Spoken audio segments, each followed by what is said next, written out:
Hello hello mic testing. Hello everybody, hello students. बच्चों कैसे हो आप? I hope all good. बच्चों welcome to I can academy और also welcome to my lecture. So हम आज क्या करने वाले? Question paper analyse of which chapter? Accounting, audited related issues, related party transactions and visual mechanism. Right, ये कितने marks का है? This is for CS professional and the name of the subject is governance, risk management, compliance and ethics. 2017 का जो syllabus है, right, that is latest syllabus जो अभी चल रहा है, राइट, जिसका दिसंबर में एग्जाम है उनके लिए है, राइट। तो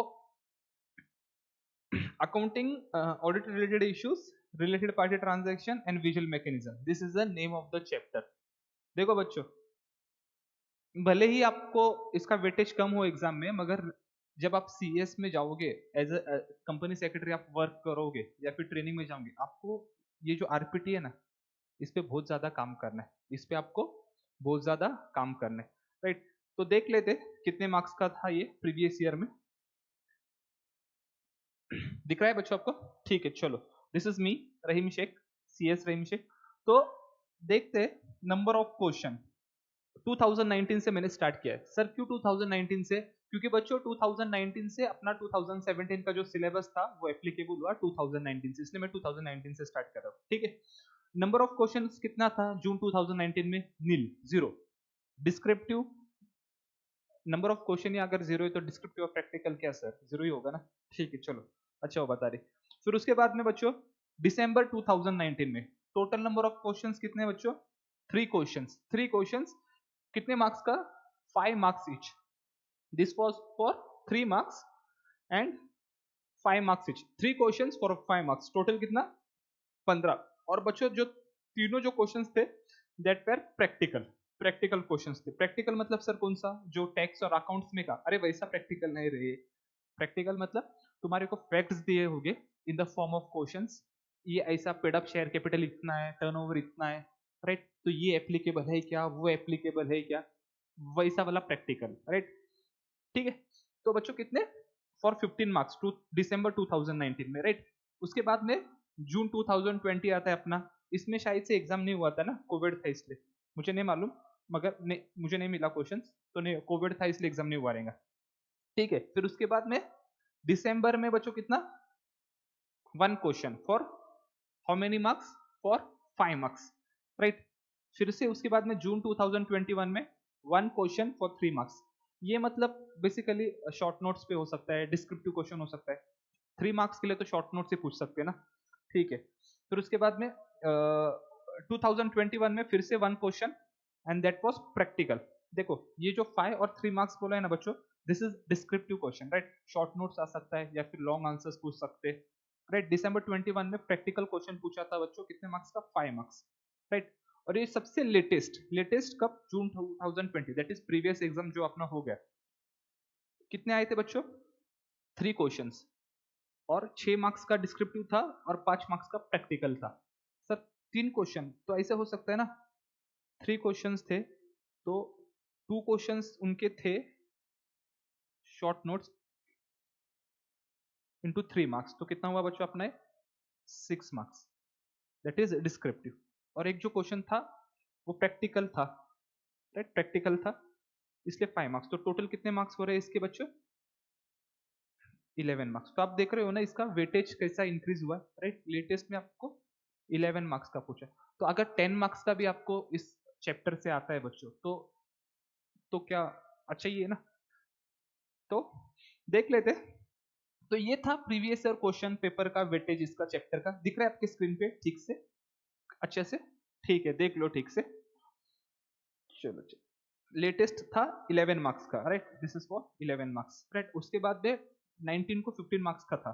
और हर साल एक क्वेश्चन तो आता ही बच्चों, एक क्वेश्चन तो आता ही, मतलब आप इसको स्किप नहीं कर सकते हो। और आपके एग्जाम पॉइंट ऑफ व्यू से भी इंपॉर्टेंट है।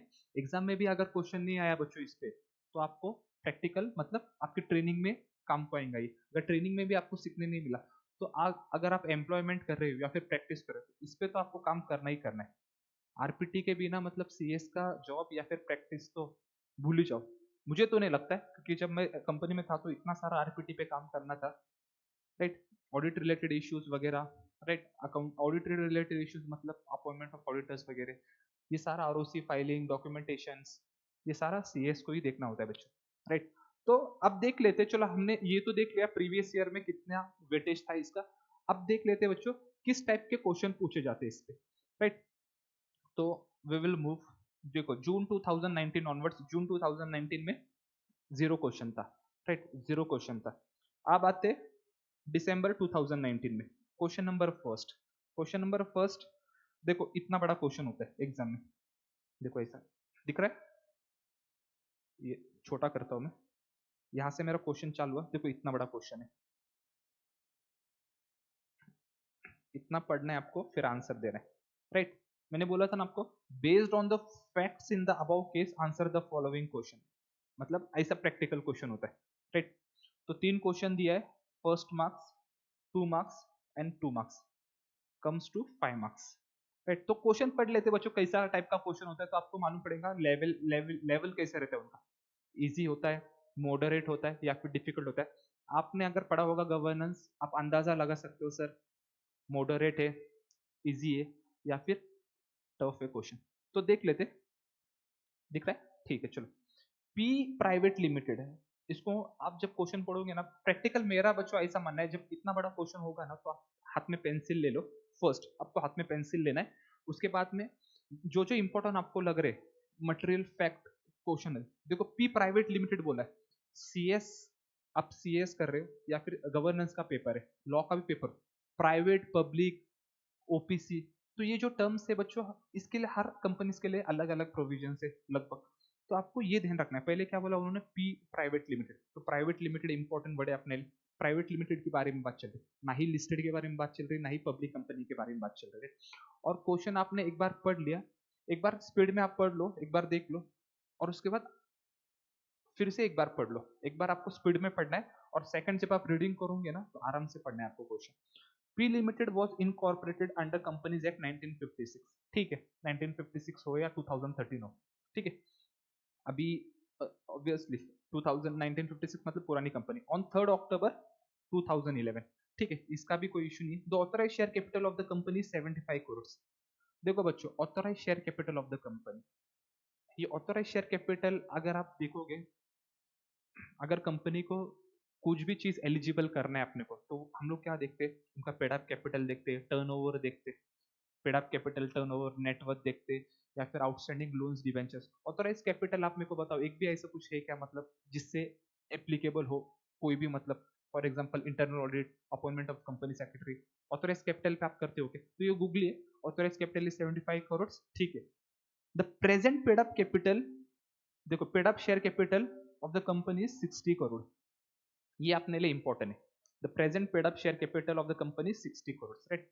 क्योंकि एलिजिबिलिटी अगर देखना है आपको कोई भी कंपनी का, अगर कुछ एक पर्टिकुलर ट्रांजेक्शन एक कंपनी को एप्लीकेबल है या नहीं, फॉर एग्जांपल इंटरनल ऑडिटर हुआ, फिर एग्जांपल आपका सीएस अपॉइंटमेंट हुआ, राइट, और भी बहुत सारे है, क्लास ऑफ कंपनीज, देखो कभी बोलते कंपनीज बोलते class of companies should appoint so and so many, so हमने देख लिया प्रेजेंट पेड अप कैपिटल है 60 करोड़। उसके बाद में the turnover of the company for financial year 17-18 was 150 crore. अभी देखो बच्चों, एग्जाम कब दे रहे हो आप, 2019 में, क्वेश्चन कब क्या बोला है उन्होंने, टर्नओवर 17-18 में कितना था, 150 CR, and because of good overseas marketability of the companies product, the turnover of the company for the year ended 31 March 2019 increase to 210 crore. बच्चों ये इंपॉर्टेंट है क्योंकि आपका एग्जाम कब हुआ था, दिसंबर 2019 में, राइट। तो ये प्रीसीडिंग ईयर हुआ आपका 2019, नहीं सॉरी करंट ईयर चल रहा है, दिसंबर, जनवरी, फरवरी, मार्च, अप्रैल, मई, जून, 2019 में आपका एग्जाम था ना। तो इन्होंने क्या बोला है, मार्च तक क्या था, इसका क्या था टर्नओवर, 200 करोड़, 210 करोड़, सॉरी 210 करोड़। तो ऑब्वियसली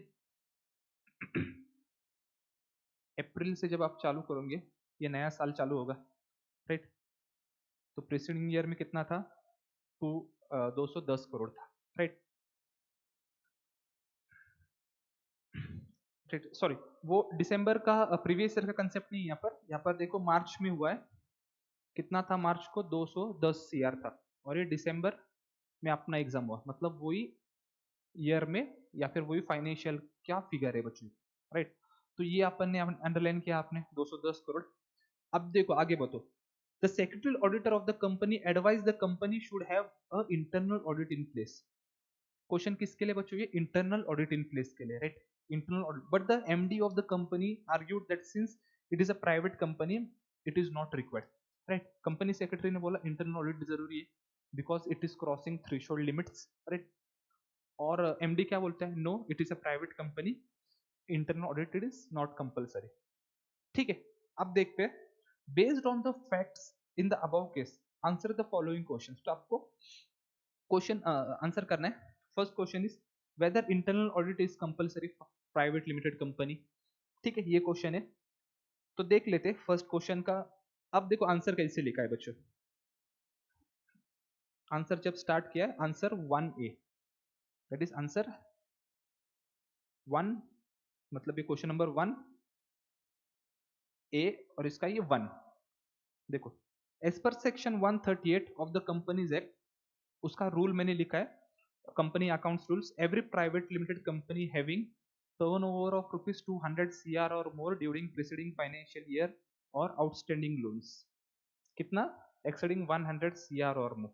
तो बच्चों अब इस केस में देखो, मैंने क्वेश्चन में आपको अंडरलाइन क्या क्या किया है। फर्स्ट तो आपका मैंने सेक्शन आपको अंडरलाइन किया, यहाँ पर सेक्शन आपको अंडरलाइन करना है। उसके बाद में रूल 13(1)(c। कुछ स्टूडेंट्स मुझे बोलते हैं सर इतना रूल थोड़ी याद रहता है हमको। ठीक है, आपको रूल याद नहीं है तो आप लिख सकते हो read with the relevant rule, ये तो कर सकते हो ना। अगर रूल याद नहीं है रिलेवेंट रूल लिख सकते हो आप। तो जो भी रिलेवेंट रूल रहेगा जिसको याद नहीं है, या फिर आपको सब रूल याद नहीं है तो ठीक है, सब रूल याद नहीं है तो सिर्फ 13 याद है, क्यों बच्चों लोग 13 आप लिख सकते हो, राइट। तो और ये रूल को मैंने आपको क्या किया है, अंडरलाइन किया, क्लियर। फिर उसके बाद में क्राइटेरिया क्या है, टर्नओवर कितना होना चाहिए 200 करोड़ रुपीस और मोर, और आउटस्टैंडिंग लोन्स कितना होना चाहिए बच्चों, एक्सीडिंग 100 CR और मोर। अगर ये क्राइटेरिया दोनों में से एक भी क्राइटेरिया अगर फुलफिल होती है तो इसको इंटरनल ऑडिट एप्लीकेबल है, ये सेक्शन 138 और रूल के हिसाब से बोला है, राइट। और अपना टर्नओवर कितना है बच्चों, यहाँ पर 210 करोड़ है, तो 200 क्रॉस कर रहा है। तो देखो ये तो मैंने पहले क्या किया, इसका मैंने कंपनीज एक्ट का प्रोविजन यहाँ पर लिखा, सेक्शन लिखा, उसके बाद में 2 पॉइंट लिखा प्राइवेट लिमिटेड कंपनी के, और लास्ट में जब कंक्लूड कर रहा था मैं, as a turnover of P private limited is more than 200 crore for the year ended 2019 it is mandatory to appoint internal auditor, right. तो ये आपको यहाँ पर ये कितने मार्क्स के, 1 मार्क्स, आपको 1 मार्क मिल गया यहाँ पर। सर फुल मार्क्स मिलते हैं क्या, हाँ बच्चों मिलते। मैंने previous year question paper ICSI के देखा है, उसमें ऐसे भी बच्चे लोग को देखा है कि उनको फुल मार्क्स मिले, राइट। तो थ्योरी में फुल मार्क्स आंसर में क्वेश्चन पे मिलना कोई बड़ी बात नहीं, फुल मार्क्स मिलते बच्चों। तो ये हुआ आपका first answer, right. Second answer, in the above case if the company had been unlisted public limited company and the turnover for the year ended 31st March would be 190 crore, what would be have your answer। ठीक है, उन्होंने बोला अगर इसके जगह private limited के जगह पे अनलिस्टेड पब्लिक कंपनी होती और उसका टर्नओवर बच्चों कितना होता है 190 CR, राइट। तो what will be your answer, and कितने मार्क्स का उन्होंने पूछा है बच्चों, ये 2 मार्क्स का पूछा है, राइट। आपको मान लो ये आंसर नहीं आता है और ये भी आता है तो आपको 3 मार्क्स मिलेंगे, इसका एक और इसके 2। चलो इसका क्या आंसर है वो देख लेते। अनलिस्टेड पब्लिक कंपनी के लिए क्या प्रोविजंस, सेम आपको ऐसा लिखना है 138, क्योंकि आपने ऊपर फिर लिखा था तो आपको फिर से कॉपी पेस्ट ही करना है, राइट। और कंपनी का rules, every unlisted public company, इसमें उन्होंने बच्चों क्या बोला है, पेड अप शेयर कैपिटल कितना है 50 CR और मोर अनलिस्टेड पब्लिक कंपनी के लिए।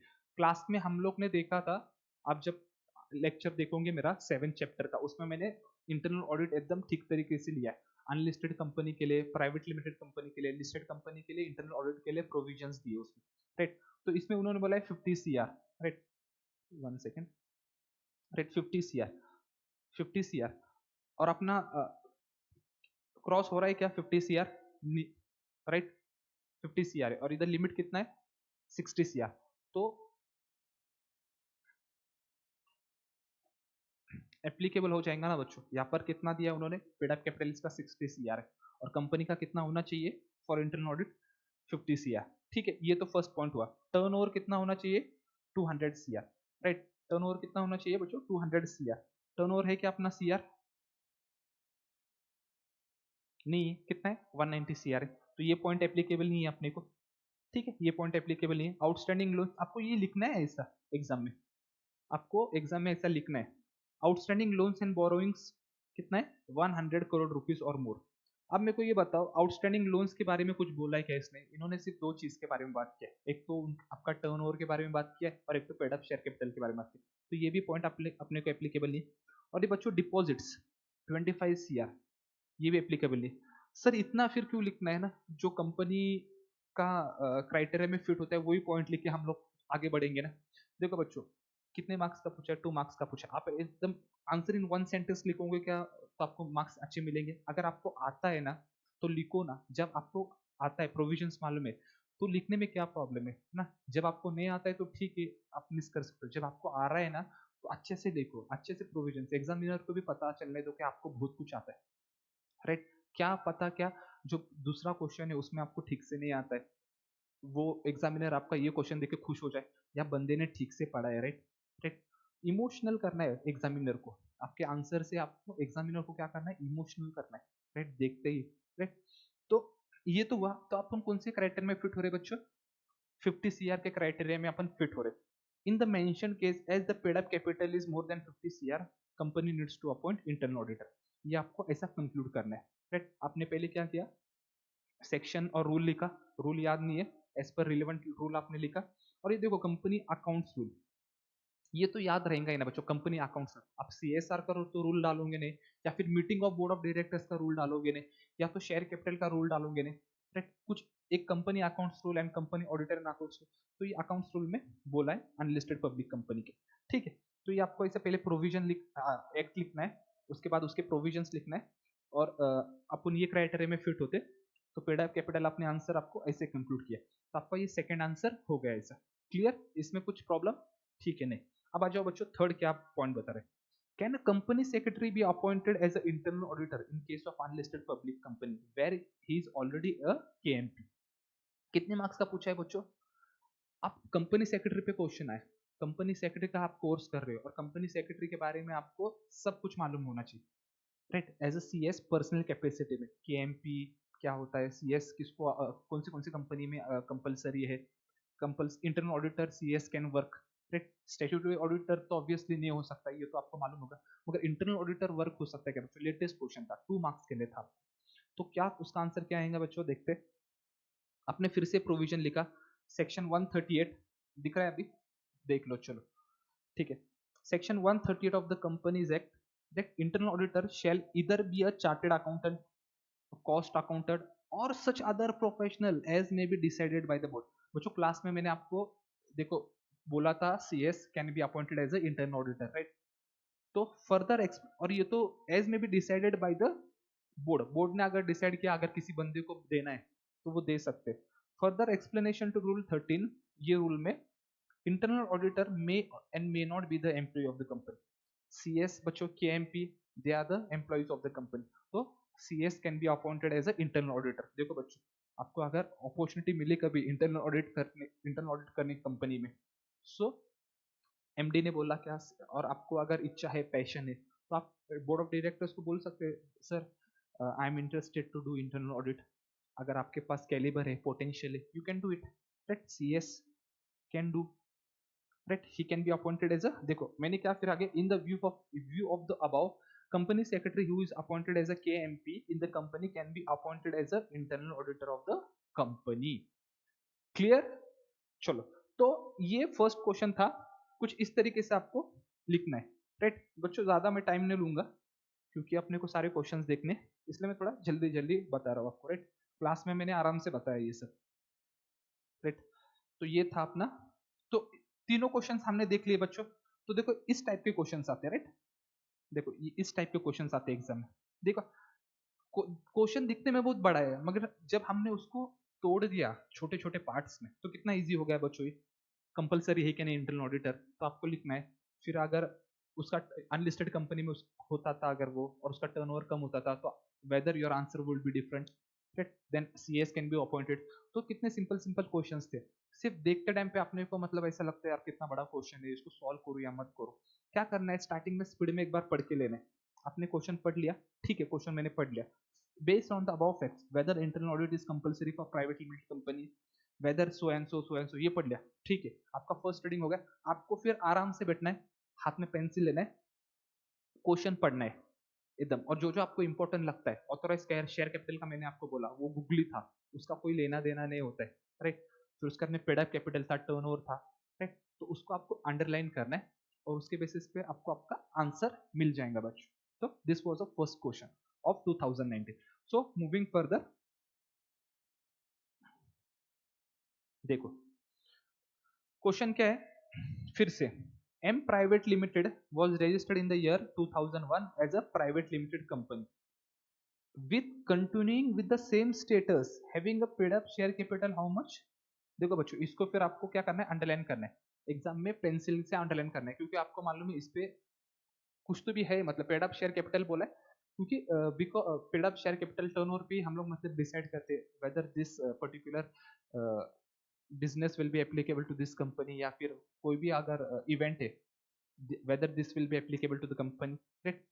As on 31st March same ऊपर से the present audit company auditor, देखो बच्चों X a chartered accountant proprietary firm मतलब वो अपना इंडिविजुअली होता है, who was appointed as auditor of the company in the year 2014, the term of the said auditor is going to expire and company wants to reappoint the same person, right। तो 2014 में 14 में ये auditor का term expire हुआ है और होने वाला है, और कंपनी को ये ऑडिटर अपॉइंट करना है, और उन्होंने बोला बच्चों this is a proprietor, x is a proprietor, it is not a firm. तो आपको पहले क्या ध्यान में रखना है, पेड अप शेयर कैपिटल कितना है, दूसरा क्या आपको ध्यान में रखना है, ऑडिटर है but he is a individual, right, और उसका टर्म एक्सपायर होने वाला है। और आगे क्या है, since he is having a well acquaintance with the company official and it's working, right, उसको कंपनी के बारे में बहुत कुछ मालूम है, इसलिए कंपनी उसको अपॉइंट करना चाहती है। बेस्ड ऑन द फैक्ट्स, आपका क्वेश्चन बच्चों यहां से चालू होता है, based on the above facts answer the following question, answer the following question. तो आप देखते हैं उनका फर्स्ट क्वेश्चन क्या है बच्चों, whether X can be appointed as a stat auditor of the company, X auditor appoint कर सकते हैं क्या, फर्स्ट क्वेश्चन था बच्चों। मैंने क्लास में बताया था आपको, अगर इंडिविजुअल है, अगर कोई चार्टेड अकाउंटेंट इंडिविजुअल है तो उसको 5 साल के लिए अपॉइंटमेंट कर सकते हैं, राइट। वो फिर से अपॉइंटमेंट कर सकते हैं उसको, मगर 5 साल के बाद कूलिंग पीरियड होता है 5 साल का, 5 साल अपॉइंटमेंट आप करोगे, 5 साल आपको उसको अपॉइंटमेंट नहीं करना है, राइट। फिर 5 साल के बाद फिर से आप उसको अपॉइंटमेंट कर सकते हो, तो cooling period is for 5 years। उसका टर्म अभी 2014 में कंप्लीट हो रहा है, राइट। और 2000 देखो 2014 15 15 16 16 17 17 18 और 18 19 कितने हो गए बच्चे, 5 साल हो गए। तो ये फाइनेंशियल ईयर कंप्लीट होने के बाद उसको 1920 में आप अपॉइंट कर सकते, मगर there should be a gap of 5 years, companies act says this, right. So first question is this. तो मैं क्या करता हूँ बच्चों, क्वेश्चन तो हमने पढ़ लिया, अब इसका आंसर पढ़ते हैं हम लोग, राइट। सेक्शन कौन सा है, 139 सब सेक्शन 2 सर याद नहीं है हमको, ठीक है याद नहीं है, सेक्शन 2 याद है, 139 लिख दो of the companies act, read with rule 5, sir rule भी याद नहीं है, ठीक है, विथ रिलेवेंट रूल तो लिख सकते हो, अगर आपको AIR चाहिए तो आपको रूल वगैरह लिखना होगा, right. Of the companies act, sorry of the companies audit and auditor rules, right. इसको भी मैंने अंडरलाइन किया, इसको मैंने अंडरलाइन किया, इसको भी अंडरलाइन किया, इसको भी अंडरलाइन किया। उसके बाद में मैंने क्या किया बच्चों, देखो all private limited companies, private limited के बारे में क्वेश्चन पूछ रहा है वो, having a paid up share capital of ₹50 CR और मोर। इसको मैंने क्यों अंडरलाइन किया था बच्चों 65 CR को, क्योंकि हम लोग ये क्राइटेरिया में फॉल होते हैं बच्चों। और मोर शेल नॉट अपॉइंट और रीअपॉइंट, मैंने एक्ट लिखा, रूल्स लिखा, फिर उसके मैं प्रोविजंस लिख रहा हूँ, ऐसा देखो ए और बी में, individual as auditor for more than 1 term of 5 consecutive years, right. और उसके बाद में audit firm as auditor for more than 2 terms of, sorry 2 terms of 5 consecutive years। अगर इंडिविजुअल रहेगा तो उसके लिए बच्चों एक जो उसका टर्म है दैट इज फॉर 5 years, अगर फर्म रहेगा तो उसका बच्चों जो उसका एक टर्म है वो 5 years और 5 years मिलके, right, that is for 10 years। Clear,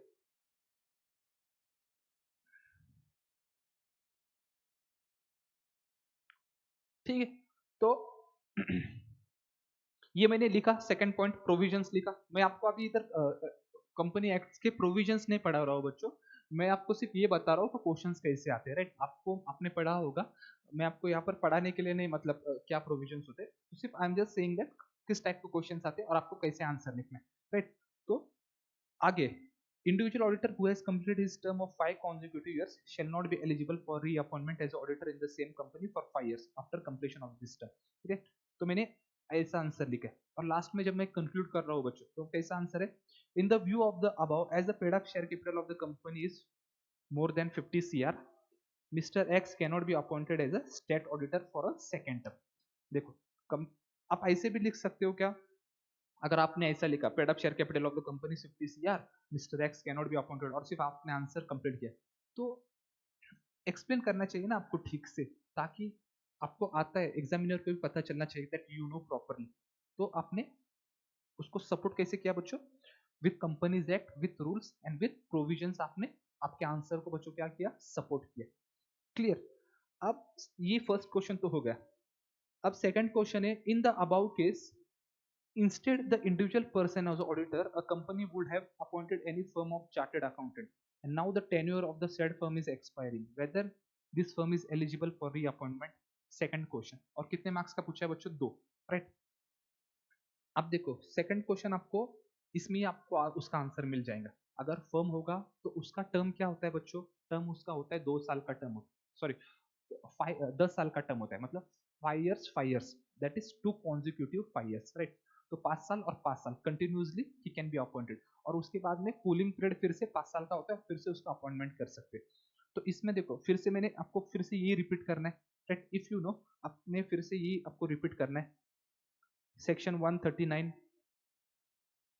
rule मैंने, right, all private limited companies having a paid up share capital of service, right, ये आपको अंडरलाइन करना है। फिर आपको फिर से ये प्रोविजंस लिखना है, राइट, ये प्रोविजंस लिखने के बाद, और आगे देखो बच्चों, अब फर्म की बात हो रही है, तो फर्म में मैंने अभी ऐड क्या किया है, no audit firm having a common partners to the other audit firm whose tenure has expired in the company immediately preceding the financial year shall be appointed as the auditor of the same company for the period of 5 years।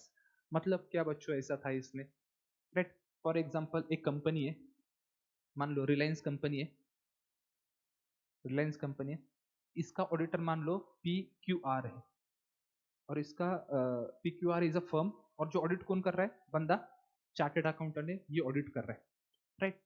इस ये audit कर रहा है, PQR का statutory auditor है रिलायंस का, PQR is a firm, PQR firm है, और बच्चों X is a chartered accountant that is partner in PQR, partner है वो PQR में, राइट। तो इसके बच्चों क्या होते हैं, इसके 10 साल कंप्लीट हो जाते हैं।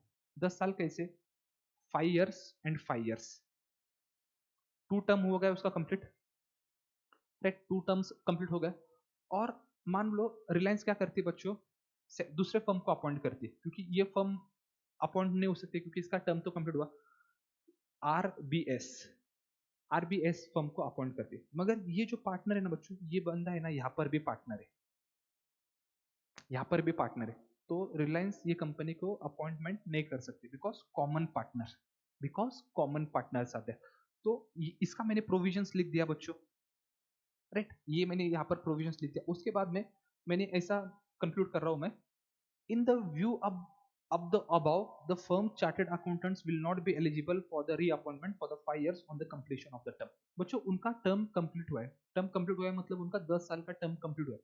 क्वेश्चन का मीनिंग ऐसा है, बोलने का मतलब ऐसा है, उनका टर्म मतलब वो 5 साल का टर्म ने 10 years का टर्म उनका कंप्लीट हुआ, therefore they are not eligible।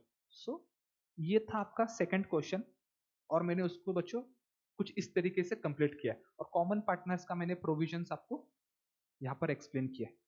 Common partners मतलब कैसे, same firm can not be, मतलब फर्म में अगर कॉमन पार्टनर्स रहेंगे तो they can not be appointed as a chartered accountant firm to audit the, to do the stat audit. Clear, चलो, yes बच्चों, ये सेकंड क्वेश्चन हमने देख लिया। अब देखते हैं थर्ड क्वेश्चन क्या पूछा था इसमें, in a given case if a paid up capital is rupees 5 CR, 5 CR, तो अभी 5 CR का बहुत कम पेड अप कैपिटल है, तो ठीक है, and having a cash credit limit and term loan facility from bank to the tune of rupees 55 crore, मतलब bank से लिया है टर्म लोन उन्होंने कितना बच्चों, 55 करोड़ का। What would be have your answer, कितने मार्क्स का पूछा है बच्चों, 2 मार्क्स का पूछा है, राइट। अगर उन्होंने बोला है पेड अप कैपिटल कम है हमारा और बैंक से लोन और कैश क्रेडिट जो भी फैसिलिटीज है that is of 55 crore, what would be your answer. तो देखो थर्ड का आंसर कुछ इस तरीके से मेंशन हुआ है, सेक्शन 139, फिर से मैंने रूल को अंडरलाइन किया, which rule, this rule, audit and auditors. फिर उसके बाद में मैंने क्या किया बच्चों, उसके बारे में मैंने लिखा नो लिस्टेड कंपनी और following class of company excluding 1% company and small companies, उसमें फिर मैंने प्रोविजंस लिखा, राइट। प्रोविजंस, एक मिनट, हाँ प्रोविजंस मैंने लिख लिया, all in unlisted public companies having a paid up capital of rupees 10 CR और मोर, इसमें तो हम फिट नहीं होते। Then share capital of rupees 50 CR और मोर, all companies having a paid up share capital below threshold limit and have a public borrowing from banks of rupees 50 CR and more, तो इसमें हम फिट हो रहे हैं बच्चों, राइट। और auditor का जो टर्म है इंडिविजुअल का वो भी मैंने मेंशन किया, 1 टर्म ऑफ 5 कॉन्जिक्यूटिव ईयर्स, और ऑडिट फर्म का 2 terms of 5 consecutive years, right. ये मैंने मेंशन किया बच्चों। एक मिनट, एक ही मिनट, मैं थोड़ा भूल गया क्या कर रहा था मैं।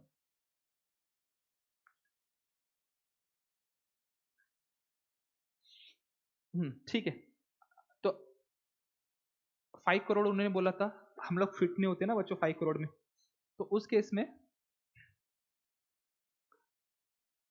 मेरा आंसर ऐसा है, since the in present case the company is having a paid up share capital of rupees 5 CR that is within the threshold of 50 CR, but the company having a borrowing facility from bank that is 55 CR, paid up capital के criteria में तो हम fit नहीं होते, मगर हम किसके criteria में फिट होते बच्चों, 55 CR exceeding the threshold limits, hence the company can not appoint X as an auditor, X को वो क्या करेंगे बच्चों, ऑडिटर अपॉइंट नहीं कर सकते, राइट। बिकॉज क्या हो रहा है बच्चों, अपना बोरोइंग्स एक्सीड हो रहे हैं, 50 CR से 55 CR हो रहा है, तो इस टर्म में बच्चों क्या होगा, जो प्रोविजन से ऑडिटर्स रोटेशन का, ये एक्चुअली बेसिकली बच्चों आपने ऑडिटर रोटेशन किया होगा ठीक से, तो you would have answer this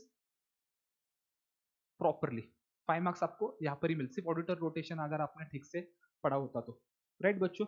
ये पूरा आपका ऑडिटर रोटेशन पे क्वेश्चन है, पूरा ऑडिटर रोटेशन पे क्वेश्चन, ठीक है। तो ये आपको कुछ इस तरीके से आपको क्या करना है बच्चों, कंक्लूड करना है, right.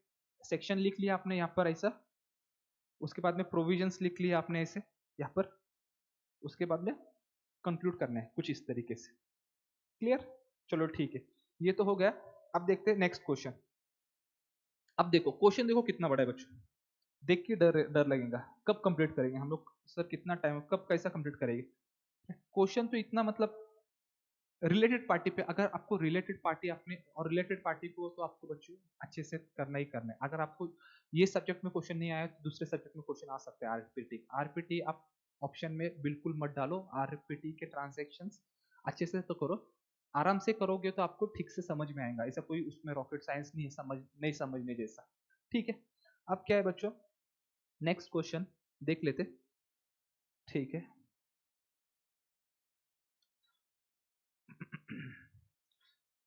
Next question what is the next question, हाँ ठीक है चलो। देखो under the energy department government of Tamil Nadu, पहले ये तो एनर्जी डिपार्टमेंट हो गया, गवर्नमेंट ऑफ तमिलनाडु मतलब आपको क्लिक होना चाहिए, गवर्नमेंट कंपनी के बारे में बात कर रहे हैं, गवर्नमेंट ऑफ तमिलनाडु मतलब गवर्नमेंट कंपनी होगी या फिर गवर्नमेंट के रिलेटेड क्वेश्चन होगा। 3 companies as a government company very incorporated, right. 3 company कौन से बच्चों, गवर्नमेंट कंपनी के, देखो यहाँ पर ए लिमिटेड, बी लिमिटेड और सी लिमिटेड, क्लियर। ये उन्होंने बोला ये गवर्नमेंट कंपनी है, ये generation of electricity, transmission of electricity, distribution of electricity, ठीक है। Further 3 subsidiaries namely X Limited, Y Limited and Z Limited were incorporated as a wholly owned subsidiary of C Limited। तो आपको जब भी question आए तो आप क्या करोगे, पेंसिल लोगे और आप क्वेश्चन पढ़ के आप अपने पहले तो अपने आप को समझाओगे, तो आप अपने आप को कैसे समझाओगे, ऐसा चार्ट बनाओगे। तो उन्होंने बोला है सब्सिडरी कितने, सी लिमिटेड के, एक्स लिमिटेड, वाई लिमिटेड और जेड लिमिटेड, तो आपको कैसा क्वेश्चन आपने सिंपल कर दिया, राइट। और आपको फिर से, और जब आप लिखोगे ना ऐसा चार्ट बिट बनाओगे ना आपके अंडरस्टैंडिंग के लिए, आप क्वेश्चन को इजी बना दो, पहले आप क्वेश्चन को इजी बना दो और अपने आप को समझना आना चाहिए उस हिसाब से, राइट। अभी इतना आपने पढ़ा, इतना पूरा आपको पूरा ठीक तरीके से समझ में आया, इसलिए तो आपने इतना ये इतना चार्ट ड्रॉ किया, राइट। तो ये क्वेश्चन में था। क्वेश्चन में क्या क्या दिया है वो हम लोग पढ़ेंगे। आगे उन्होंने बोला है C limited purchases power from A limited, ठीक है। जो ये सी लिमिटेड है ना बच्चों, ये किससे पावर परचेस कर रही है? ए लिमिटेड से, राइट। तो एरो कर दो आप ए लिमिटेड से, राइट, ए लिमिटेड से। और आगे उन्होंने बोला है and sell all the power to subsidiary companies through B limited. और ये जो भी पावर बच्चों सेल हो रहा है ना, ये बी लिमिटेड से सेल हो रहा है, राइट। बी लिमिटेड से सेल हो रहा है सारे सब्सिडरी को पावर, ठीक है। ये क्वेश्चन से जैसा है वैसा आप चार्ट में मेंशन करो पेंसिल से, आपके अंडरस्टैंडिंग के लिए, ठीक है। इतना आपको समझ में आए। Apart from that, C Limited also purchases cables from manufacturer and sells it to the subsidiary companies. Right? Subsidiary companies को वो sell करते हैं। ये wholly owned subsidiary है बच्चों। This is a wholly owned subsidiaries. ये भी समझ में आया। With a margin of 5% on sale price, ठीक है, मार्जिन से। In the power supply, C Limited also charge 0.5 पैसा per unit as a service charge from the subsidiary companies. बच्चों देखो, आप वो क्या कर रही है, ये आपको इन्फॉर्मेशन क्यों दिया, ये जानबूझ के इन्फॉर्मेशन दिया है। ये इसलिए इन्फॉर्मेशन दिया है कि आप लोगों को मालूम चले या फिर पता चले क्या whatever transaction are happening, this are happening on the arm length transaction. Arm length transaction का हमने क्लास में देखो पढ़ा था बच्चों, आर्म लेंथ ट्रांजेक्शन का, that transaction as if you are transacting with the unrelated party. आप क्या फीस लगाओगे if you are transacting with unrelated party, उसे बोला जाता है आर्म ट्रांजेक्शन। तो ये आपको बच्चों जानबूझ के इन्फॉर्मेशन दिया है मार्जिन। ये ना तो कॉस्टिंग का पेपर है ना ही अकाउंट्स का पेपर है, क्लियर, ये गवर्नेंस का पेपर है। मगर ये इन्फॉर्मेशन क्यों दिया, आपको जानबूझ के दिया कि आपको समझ में आए क्या बाबा, this transaction is done on the arm length transaction, right, ठीक है।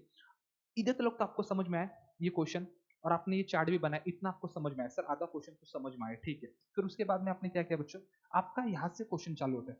During the audit, during the audit, दिख रहा है बच्चों, ठीक है। चलो, ऑडिटर्स ने क्या किया बच्चों, raise the question that there are lot of related party transaction. अभी ड्यूरिंग द ऑडिट, ऑडिट मतलब कौन सा बच्चों, स्टेट ऑडिट ही होगा। There were lot of related party transactions and directors and members are the same in all companies. तीन company है, A B C, और उनके सी की सब्सिडरी। तो उसने क्या बोला, बहुत सारे रिलेटेड पार्टी ट्रांजेक्शन हो रहे और सारे कंपनी में जो भी डायरेक्टर्स और मेंबर्स है सब सेम है।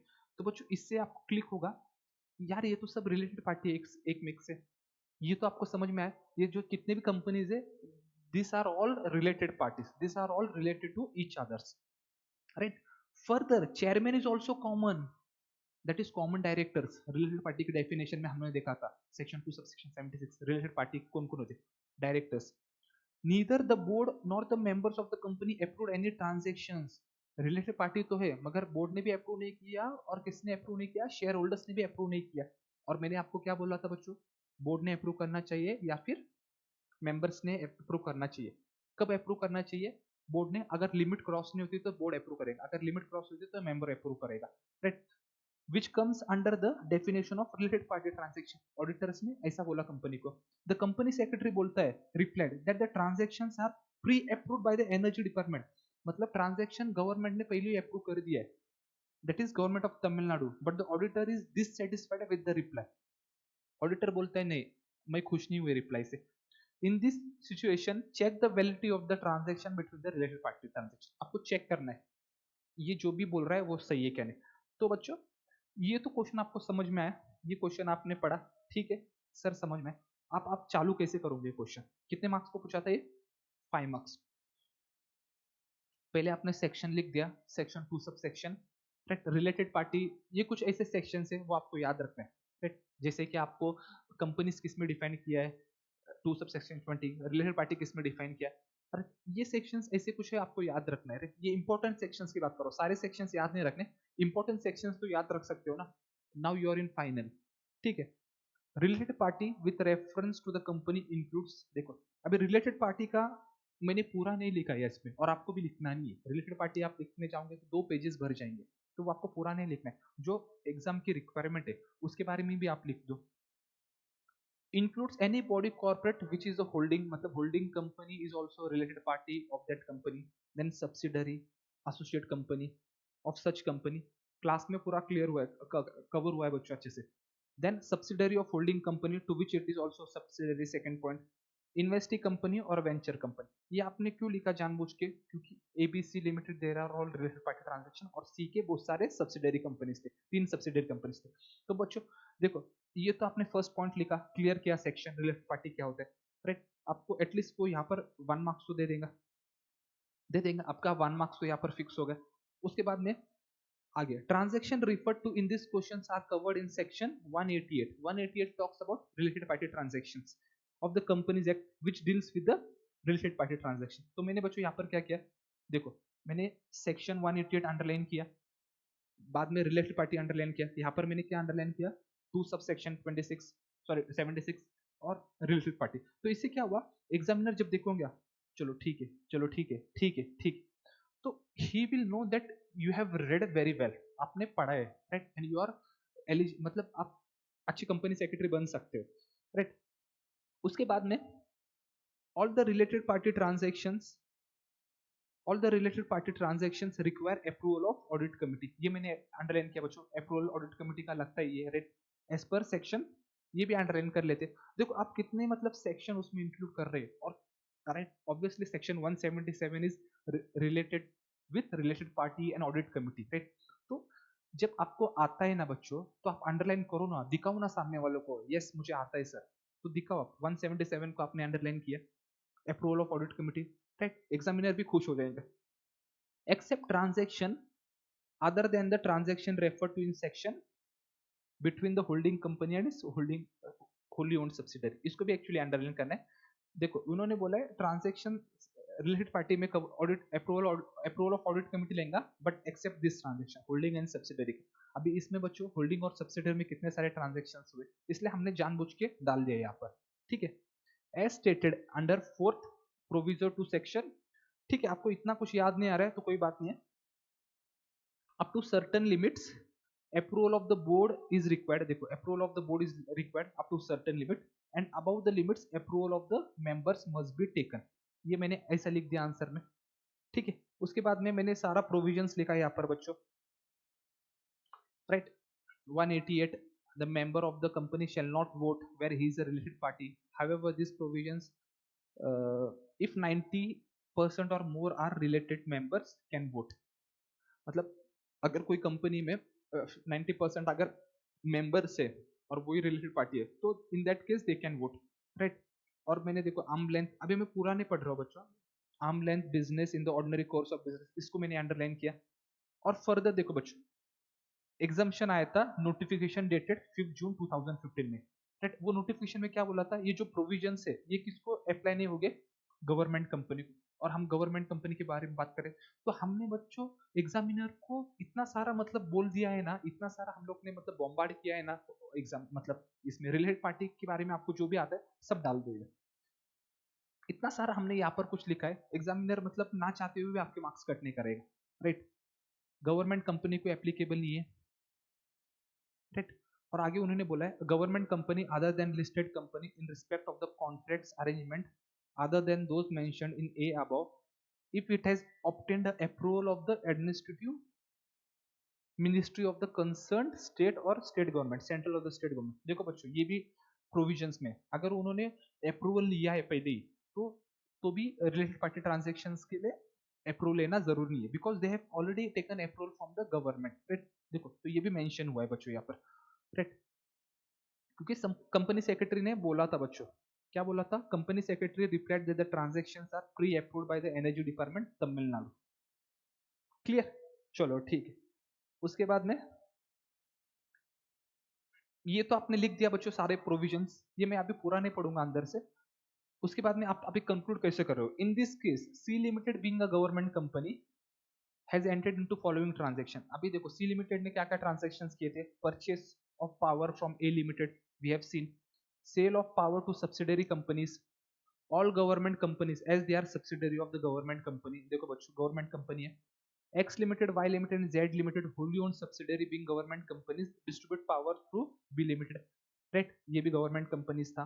Purchase of cables from manufacture sales to its subsidiary companies, वो भी गवर्नमेंट कंपनी। और लेवी ऑफ सर्विस चार्जेस, ठीक है। Therefore in the present case assuming that the transaction are at arm length basis, पहले तो government company इसलिए ये provision उसके एप्लीकेबल नहीं होगा।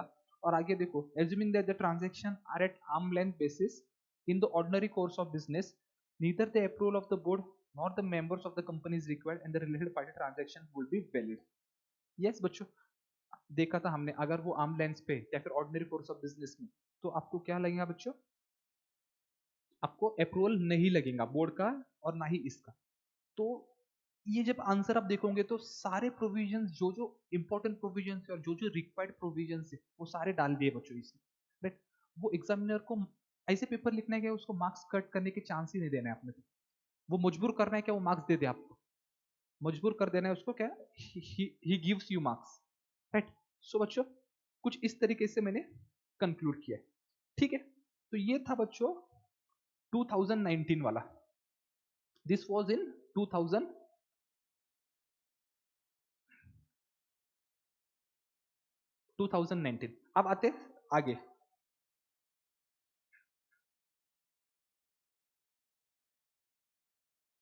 देखो बच्चों जून में एग्जाम नहीं हुआ था शायद से, ठीक है। उसके बाद में दिसंबर 2020 में discuss the need for internal audit as a tool of, discuss the need of internal audit. देखो बच्चों 2020 में भी रिपीट हुआ है, 2019 में भी हमने देखा 3 क्वेश्चन पूछे थे, उसमें से एक क्वेश्चन इंटरनल ऑडिट पे था, इसमें भी उन्होंने इंटरनल ऑडिट रिपीट किया, इंटरनल ऑडिट रिपीट किया। इसमें ये चैप्टर में इंपॉर्टेंट क्या है तुम्हारा, RPT, internal audit, then auditors, visual mechanism. Visual mechanism पे बच्चों क्वेश्चन नहीं पूछा अभी तक, क्या पता दिसंबर में 2022 में दिसंबर में शॉर्ट नोट्स पूछे वो फॉर 5 मार्क्स, पूछा तो नहीं अभी तक, पूछा नहीं इसलिए पूछ सकते वो मेरा बोलने का ये मतलब है। तो ये इंपॉर्टेंट है ये पॉइंट्स। इंटरनल ऑडिट पे फिर से उन्होंने क्वेश्चन पूछा, क्वेश्चन क्या है, discuss the need for internal audit as a tool for a corporate governance in present day organization. इंटरनल ऑडिट की जरूरत जरूरी है क्या in the present day organization, right. तो आपने क्या किया बच्चों, देखो आंसर देखो, 5 मार्क्स को पूछा है, कितने पैराग्राफ लिखा मैंने, 1 2 3 4, राइट। इससे आपका पूरा पेज तो भर जाएगा पूरा। ये तो मैंने इसमें लिखा है, इसलिए जब आप लिखोगे तो एटलीस्ट 1.5 पेज तो आपका फिल हो जाएगा, या फिर मैं तो बोल रहा हूँ 2 पेज भी फिल हो सकता है बच्चों। अब देखो internal audit is an independent management function, तो जो जो इंपॉर्टेंट है मैंने वो अंडरलाइन किया, internal audit independent management functions. फिर उसके बाद में continuous and critical appraisal of the functioning of the entity, इसको मैंने अंडरलाइन किया। Then improvements, add value, strengthen, governance, strategic risk, internal control system. देखो बच्चों अब मैं ये फर्स्ट पैराग्राफ में कितने इंपॉर्टेंट वर्ड्स है उसको मैंने देखो अंडरलाइन किया। एग्जामिनर क्या करेगा, चलो इंटरनल ऑडिट, चलो ठीक है, improvements, add value, strengthen, governance, strategic risk, internal control system, सब डाल दिया आपने। उसके बाद में सेकंड पैराग्राफ में मैंने क्या किया, provide objective assurance and assessment, इसको अंडरलाइन किया। Risk are identified and prioritize, manage, control and mitigated, right. This is because of internal audit. ये आप पढ़ लो, मैं आपको सिर्फ दिखा रहा हूँ आंसर लिखा कैसे जाता है। फिर थर्ड पैराग्राफ में diverse legal and cultural environments में इंटरनल ऑडिट यूज होता है, very in size and structure, इसको अंडरलाइन किया। फिर उसके बाद में internal audit is a tool of control to measure and evaluate the effectiveness of the working of the organization, clear, first point ऐसा लिखा है। फिर ये to ensure that the all laws rules regulations governing the operations of the organisations are added to. फिर उसके बाद में to identify the risk also suggest remedial measures thereby acting as a catalyst for the change of action। तो बच्चों इस तरीके से मैंने 5 मार्क्स का जो क्वेश्चन था उसको इस तरीके से लिखा है। छोटा करता हूं आपको, आपको एक पेज में दिखेगा कैसा है, देखो दिख रहा है, देखो दिख रहा है क्या, ठीक है देखो ऐसा। तो इस तरीके से आपका आंसर होना चाहिए, ठीक है, लिजिबल और स्पेसिंग और जो जो इंपॉर्टेंट वर्ड्स है आपने उसको अंडरलाइन किया, ठीक है। अब आ जाओ बच्चों नेक्स्ट क्वेश्चन पे। ये जून 2021 में पूछा है। क्वेश्चन क्या है बच्चों? When will be transaction with related party be material? Module में आप देखोगे ना बच्चों, तो इस पर्टिकुलर चैप्टर में आपको एक बॉक्स बना के दिया है, उसमें transaction with related party will be material, उसके बारे में उन्होंने बहुत अच्छे तरीके से दिया है। तो एग्जाम में आपको जो बॉक्सेस में आंसर दिए होते हैं बच्चों, उसको तो आपको छोड़ना नहीं है। जो बॉक्सेस में आपको एक्सप्लेनेशन दिए होते हैं वो तो इंपॉर्टेंट ही होता है, क्योंकि उसमें से डायरेक्ट क्वेश्चन पूछा है, एज इट इज क्वेश्चन पूछा है 3 मार्क्स के लिए। तो वो मतलब शो के लिए नहीं दिया है, उसके पीछे रीजन रहता है। सो उसको तो आपको मिस नहीं करना है, एज इट इज उस पर क्वेश्चन पूछ सकते हैं बच्चों। तो देखो मैंने कुछ इस तरीके से लिखा है बच्चों, रेगुलेशंस को मैंने पहले अंडरलाइन किया है, सेबी एलओडीआर रेगुलेशंस। और मटेरियल ट्रांजैक्शंस कौन से होते हैं बच्चों? एक्सीडिंग 10% ऑफ द, ये बीच में आप देख लो, 10% of the turnover of the listed entities, right. अगर अगर आप रिलेटेड पार्टी के साथ ट्रांजैक्शन कर रहे हो, राइट, और उसका जो जिसके साथ भी ट्रांजैक्शन कर रहे हो उसका 10% अगर एक्सीड हो रहा है जो भी है ऑफ द लिस्टेड कंपनी, तो उसको मटेरियल ट्रांजैक्शन बोला जाएगा, राइट बच्चों। देखो, a transaction with a related party shall be considered a material if the transaction to be entered into individually or taken together with the previous transaction during financial years exceed 10% of the annual consolidated turnover of the listed entity as per the last audited financial statement, right। अगर 10% से आपका 10% से वो transaction exceed कर रहा है 10% से, तो that will come under material transaction, right.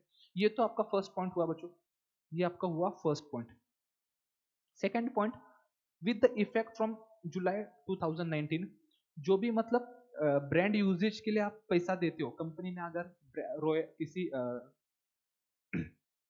किसी के पास से काम लिया है, आईपीआर का काम लिया है, और उसको बदले में we are giving him royalty, तो उसमें बच्चों उन्होंने लिमिट क्या किया था? एक्सीडिंग 5% का लिमिट लाया था विद इफेक्ट फ्रॉम जुलाई 2019 से, 5% का लिमिट दे हैव बॉट।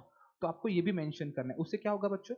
और ये देखो एग्जाम लेटेस्ट था, ये 2019 में ही आया था, इसलिए एक्सपेक्टेशन तो था ही, right. It was expected that it will come. जो भी अमेंडमेंट्स आए ना बच्चों, उस पर भी क्वेश्चंस आते हैं, राइट। तो अगर वो ब्रांड यूजेज और रॉयल्टी पे अगर है, तो उस केस में अगर आपका पेमेंट 5% से एक्सीड हो रहा है या फिर ट्रांजेक्शन 5% से हो रहा है एक्सीड, तो in that case that will be consider as a material transaction, right. Normal 10% होता है बच्चों, और अगर रॉयल्टी और ब्रांड यूजेज के लिए आप दे रहे हो तो 5% अगर आप क्रॉस करते हो, so that will also come under related party, right. So इस तरीके से मैंने 3 मार्क्स का क्वेश्चन, इसलिए मैंने ज्यादा नहीं, देखो दिख रहा है आपको, तो जो जो रिलेवेंट है वो इसमें इंक्लूड हुआ है। आपका वो सेबी देखो रेगुलेशंस भी आपने मैंने डाल दिया है उसमें, फिर उसके बाद मैंने 10% का भी पॉइंट डाल दिया है, उसके बाद में मैंने जो इफेक्ट फ्रॉम जुलाई ये भी डाल दिया, और एक्सीड 5%। तो आपको इसको अंडरलाइन करना है, इसको अंडरलाइन करना है, इसको अंडरलाइन करना है, इसको अंडरलाइन करना है। एग्जामिनर देखेगा जो जो क्रक्स पॉइंट है, जो जो इंपॉर्टेंट पॉइंट है, उसको सारे मिल रहे हैं एग्जाम में, तो चांस ही नहीं कि आपके वो मार्क्स कट करे, ठीक है बच्चों। तो ये था जून 2021 में, क्लियर। अब देखते हैं नेक्स्ट। हाँ, अब ये थोड़ा चलो जल्दी से देख लेते, ये थोड़ा जल्दी से देख लेते बच्चों, due to positive of time detail में नहीं देखेंगे मगर देख लेते। चलो क्वेश्चन क्या पूछा था बच्चों उन्होंने 5 मार्क्स के लिए, बहुत सिंपल क्वेश्चन है, बहुत simple question. LNM Messrs LM&, Chartered Accountants have been appointed as a state audit of AB Limited. AB Limited आपको याद रखना है, that is public limited, for the financial year 1920, ठीक है। During the course of their audit, certain transactions were observed to be irregular, and on further scrutiny, the auditors uncovered a series of fraudulent transactions. इसको underline करना है आपको, मतलब auditors ने auditor saw there is a fraudulent transactions in the company happening.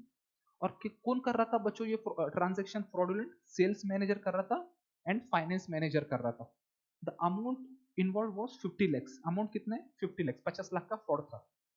Under this circumstances explain the reporting responsibility of. अभी देखो बच्चों, auditor पे उन्होंने क्वेश्चन पूछा है, अगर फ्रॉड होता है तो ऑडिटर्स को किसको रिपोर्ट करना चाहिए? हमने क्लास में पढ़े अगर 1 करोड़ या फिर उससे ज्यादा का फ्रॉड है तो auditor should report to the central government, right? अगर उससे कम का फ्रॉड है तो he should report this fraud to the board of directors, right? तो ये क्वेश्चन है, 50 लाख का फ्रॉड है, so it is not exceeding 1 crore, right? तो आंसर कैसे लिखना है देख लेते। देखो पैराग्राफ में सेक्शन मैंने डाल दिया, यहाँ पर सेक्शन 143 डाल दिया मैंने, सब सेक्शन याद नहीं आ रहा है, मार दो गोली। सेक्शन 143 रूल्स, मतलब आपने सेक्शन भी डाला रूल्स भी डाला। If the auditor of the company in course of performance of his duty as a state audit has a reason to believe that an offense of the fraud which involves or is expected to involve individually an amount of rupees 1 crore and above, देखो बच्चों, is expected to involve individually 1 crore and above, मतलब ऐसा नहीं है सबको मिला के एक भी ट्रांजेक्शन उसको लग रहा है, एक पर्टिकुलर ट्रांजेक्शन इंडिपेंडेंट ट्रांजेक्शन उसको लग रहा है कि 1 करोड़ या फिर उसके ऊपर जा रहा है, तो वो ये किसको बताएगा? वो shall report matter to the central government within such time in such manner, central government को होता है। तो ये फर्स्ट पैराग्राफ में मैंने ये मेंशन किया, इसमें मैंने एक्ट मेंशन किया, रूल मेंशन किया, और ऑडिटर फिगर्स कितना है 1 करोड़ का, क्लियर? उसके बाद में मैंने सेकंड पैराग्राफ में आ जाओ बच्चों, where of fraud of an amount is lesser than 1 crore, अगर 1 करोड़ से नीचे ऑडिटर किसको रिपोर्ट करेगा? ऑडिट कमिटी को। कौन से सेक्शन में? 177, राइट? ऑडिट कमिटी के चेयरमैन को रिपोर्ट करेगा, और टू द बोर्ड, राइट? अगर ऑडिट कमिटी फॉर्म नहीं है किसी कंपनी में तो बोर्ड को रिपोर्ट करेगा। तो मैंने विद इन 2 वर्किंग डेज लिखा है यहाँ पर, राइट? ये मैंने सेकंड पैराग्राफ में लिखा है, और क्या उसको लिखना है? Nature of the fraud, approximate amount involve and party involve. बच्चों ये मैंने क्या किया? सेकंड पैराग्राफ में मेंशन किया, फर्स्ट पैराग्राफ में मैंने ये मेंशन किया, सेकंड पैराग्राफ में मैंने ये मेंशन किया, राइट? सिंप्लीफाई करो, और एग्जामिनर को भी मजा आना चाहिए आपका जब वो पेपर देखेगा ना, क्योंकि इतने सारे पेपर होते बच्चों, उसके पास हजारों पेपर होते, तो वो ऐसे ऐसे बच्चे होते हैं, ऐसे ऐसे क्वेश्चन ऐसे ऐसे आंसर लिखते हैं, वो इरिटेट होता है। और जब आपका आंसर मिलेगा उसको, मान लो क्या उसने मतलब 50 पेपर चेक किए, और बहुत बहुत ही मतलब उसका एक्सपीरियंस बहुत अच्छा नहीं रहा, राइट? बहुत ही मतलब स्टूडेंट्स ने कुछ भी लिखा, और उसका पेपर उसके बाद आपका पेपर आता है, तो आपका पेपर भी मतलब अच्छा होना चाहिए, राइट? ऐसा नहीं होना चाहिए सबका गुस्सा उसने आप पे निकाला, ऐसा तो होता नहीं है बच्चों, मगर एक बता रहा हूं मैं आपको। तो एकदम clear with paragraphs, important words को अंडरलाइन किया आपने, और ये उसको मेंशन करना है, राइट? फिर उसके बाद में following details of each of the fraud reported to the audit committee or a board during the year shall be disclosed in the board report। देखो बच्चों, आगे ऐसा बोला, ऑडिट कमिटी को या फिर बोर्ड को जो भी हम फ्रॉड बताते हैं auditors, it shall be disclose in the board report, right? Board report जो कंपनी सेक्रेटरी बनाता है कंपनी में बेसिकली, तो ये सारा चीज उसको बोर्ड रिपोर्ट में डिस्क्लोज करना है बच्चों। तो इस तरीके से बच्चों इसका आंसर देखो, मैं थोड़ा कम करता हूँ स्क्रीन, देखो दिख रहा है? आंसर देख लो पूरा, ठीक? देखो, तो इस तरीके से उसका आंसर आपने लिखना चाहिए, फर्स्ट पैराग्राफ सेकंड पैराग्राफ, ये और ये, क्लियर? चलो ठीक है, अब आते हैं बच्चों नेक्स्ट। हाँ ये अपना रह गया ना, in the instant case the, देखो कंक्लूड भी करना है, कंक्लूड तो आप यहाँ पर ऐसा ऐसा भी लिख सकते हो, कंक्लूजन, या हाँ, या फिर to be conclude. In the instant case, the amount of the fraud is less than 1 CR, right? Less than 1 CR, shall report the matter to the audit committee or a board as stated, along with the disclosure in board reports in the manner as may be prescribed, right? तो मैंने आपको इस तरीके से आपको conclude करना है, clear बच्चों? चलो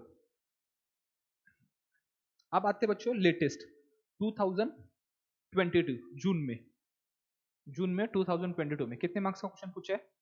3 मार्क्स का। एज पर Indian accounting standards what are the parameters for considering a person or an entity as a related party transactions, right बच्चों? लास्ट लेक्चर जब आप मेरा देखोगे तो उसमें हम लोग ने ये देखा है, अकाउंटिंग स्टैंडर्ड्स देखा है, तो बहुत सारे अकाउंटिंग स्टैंडर्ड्स थे, मैंने आपको बोला था ये अकाउंटिंग स्टैंडर्ड्स पे ऐसा क्वेश्चन नहीं पूछेंगे, मगर इस चैप्टर में पर्टिकुलर चैप्टर में रिलेटेड पार्टी जो कंसेप्ट है वो बहुत बड़ा कंसेप्ट है, लगभग 4-5 पेजेस का तो उन्होंने रिलेटेड पार्टीज के बारे में बताया मॉड्यूल में।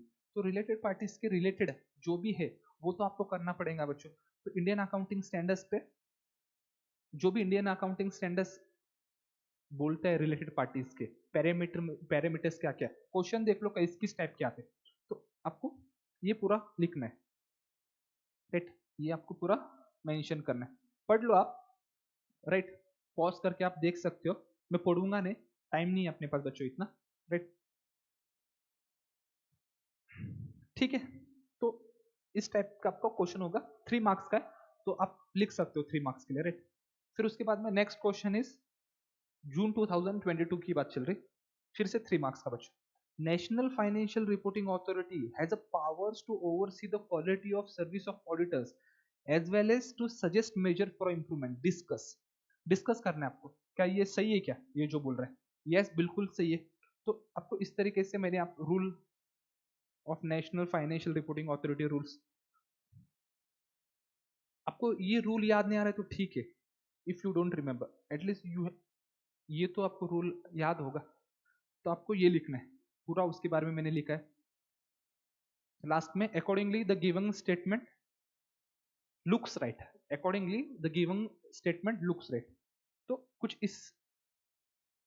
इस प्रकार से आपका आंसर होना चाहिए बच्चों, पॉइंट्स में, first point, second point, third point, fourth point, fifth point, right, in the paragraphs.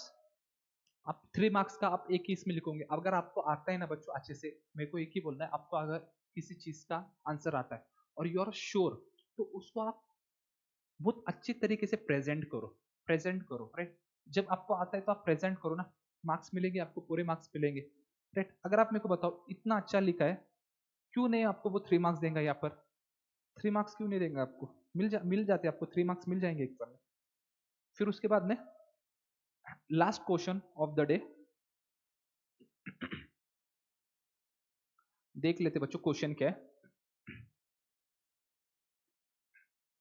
XYZ and company is an auditor of, इसका ऑडिटर है VPN limited which is a listed company, ठीक है, आपने ऐसा ब्रैकेट किया, the balance sheet of VPN limited is been signed by X who is also partner in other audit firm. देखो बच्चों ये एग्जांपल मैंने ऊपर कवर किया था, ये कॉमन पार्टनर्स पे एग्जांपल है, कॉमन पार्टनर्स जो होते हैं ऑडिट फर्म में, उसके ऊपर क्वेश्चन पूछा है, उसके ऊपर क्वेश्चन पूछा है, the original tenure of XYZ company has expired on 2021.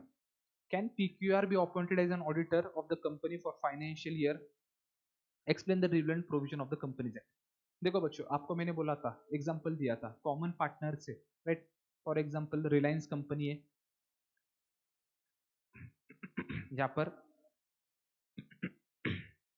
XYZ company है, इसने रिलायंस को ऑडिट किया है, for example S is a partner in this firm, ये फर्म में एक्स पार्टनर है, इनके 10 साल हो गए, 5 years, और रिलायंस ने उसके बाद में इसको ऑडिट दिया, किसको ऑडिट दिया, PQR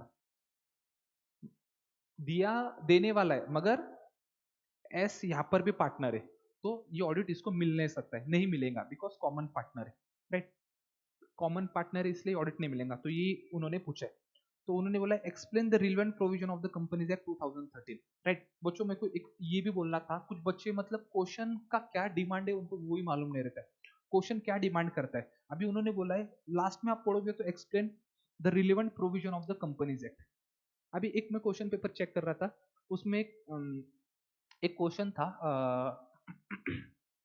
प्राइवेट प्लेसमेंट पे शायद से था, तो वो बंदे ने क्या लिखा था, क्वेश्चन कुछ और था और उसने टाइप्स ऑफ प्रोस्पेक्टस से लिख दिया, तो क्वेश्चन क्या है आप लिख रहे क्या है, आपको लगेगा आपको मार्क्स मिलेंगे, नहीं आप टाइम दो और देख लो क्वेश्चन क्या पूछा है। Explain the relevant provision of the Companies Act 2013. Relevant provision of the Companies Act with respect to whom? With respect to auditors, common directors के बारे में बच्चों क्वेश्चन पूछे, तो देख लेते कुछ इस तरीके से, देखो मैंने लिखा है, पहले आपको सेक्शन 139 आपको ये अंडरलाइन करना है, provides for mandatory rotation of the auditor or audit firm by the listed company and certain class of companies, ठीक है, the section specifies that no listed company or a company belonging to such class or class of company shall appoint or reappoint। तो ये तो मैंने first paragraph में बच्चों ऐसा लिख लिया, फिर उसके बाद में इंडिविजुअल का मैंने बताया था not more than 1 term of 5 consecutive years, और फिर से उसका अपॉइंटमेंट होना है तो कूलिंग पीरियड 5 years का होता है, फर्स्ट पॉइंट। उसके बाद में ऑडिट फर्म के लिए कितना है बच्चों, 2 टर्म्स ऑफ 5 कॉन्जिक्यूटिव ईयर्स, इसको अंडरलाइन करना है अपने को। Therefore, rotation of auditor is applicable to listed companies and such other class of companies. Since अभी देखो क्वेश्चन क्या है, since VPN Limited is a listed company, so provision with respect to the rotation of auditors applies to the VPN Limited. ठीक है, उसके बाद में ये तो लिख लिया हमने, राइट, ऑडिट फर्म है क्योंकि वो। उसके बाद में further second proviso to section so and so, if the audit firm in the audit firm, incoming audit firm and outgoing audit firm whose tenure has expired in the company immediately preceding the financial year are having a common partners, देखो common partners पे question है इसलिए मैंने वो underline किया, then such incoming audit firm is not eligible to be appointed as an auditor for the same company for a period of 5 years, that is cooling period कितना होता है, 5 years के लिए होता है, राइट। उसके बाद में मैं ये बच्चों कंक्लूड कर रहा हूँ, keeping the above provision in the view, PQR and company cannot be appointed as a auditor of the company as a X is a common partner, X common partner है दोनों में, in both the firm and also in the PQR limited, right बच्चों। तो देख लो आप, तो इस तरीके से बच्चों क्या है आपका, इस तरीके से आंसर होना चाहिए 5 मार्क्स का। तो आपको एग्जाम में भी ऐसे ही आएंगे 5 मार्क्स, 6 मार्क्स, 3 मार्क्स, आप एक्सपेक्ट नहीं कर सकते हो सर 15 मार्क्स का क्वेश्चन आएंगे, राइट। उनको 80 मार्क्स का, सॉरी 100 मार्क्स का क्वेश्चन है, 100 मार्क्स का पेपर आपका जो होगा उसमें ही आपको सारे क्वेश्चंस आपको 5 मार्क्स, 3 मार्क्स, 10 मार्क्स, यही रेंज में मिलेंगे आपको। पूरा सिलेबस उनको कवर करना है आपका, राइट, सारे चैप्टर्स। तो देखो ऑडिटर्स का बच्चों, फिर से ऑडिटर के बारे में क्वेश्चन पूछा है 2019 में, 2021 में फिर से यहाँ पर क्वेश्चन। तो इस पर्टिकुलर चैप्टर का मेन फोकस किस पे बच्चों, एक तो है आपको ऑडिटर्स, मैंने आपको बताया था, ऑडिटर्स को परफेक्ट करो बच्चों, रोटेशन ऑफ ऑडिटर्स आपको आना ही चाहिए, आरपीटी, राइट, ऑडिटर्स आरपीटी, ये इंपॉर्टेंट है बच्चों दोनों, क्लियर। तो बच्चों मुझे लगता है हमने सारे क्वेश्चंस देखे जून 2022 तक, राइट, सारे क्वेश्चंस देखे। अगले लेक्चर में मैं आपको किसी और चैप्टर का प्रीवियस ईयर क्वेश्चन पेपर और आंसर कैसे लिखना है। आई होप आपको मेरा लेक्चर पसंद आया होगा। चलो, this is Rahim Shaikh and I am signing off for today, bye.